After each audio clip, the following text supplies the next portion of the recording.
Attorney, service crew po ako sa isang restaurant.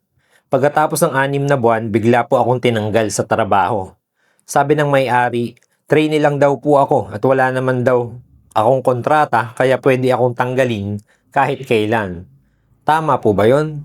Mali yun. Hindi kailangan ng written contract para masabing regular employee ka. Kung ang trabaho mo ay kadalasang kailangan o nakatutulong sa regular business ng employer mo, lalo na kung wala namang written contract na nagsasaad ng ibang status mo bilang empleyado, maituturing ka pa ring regular employee.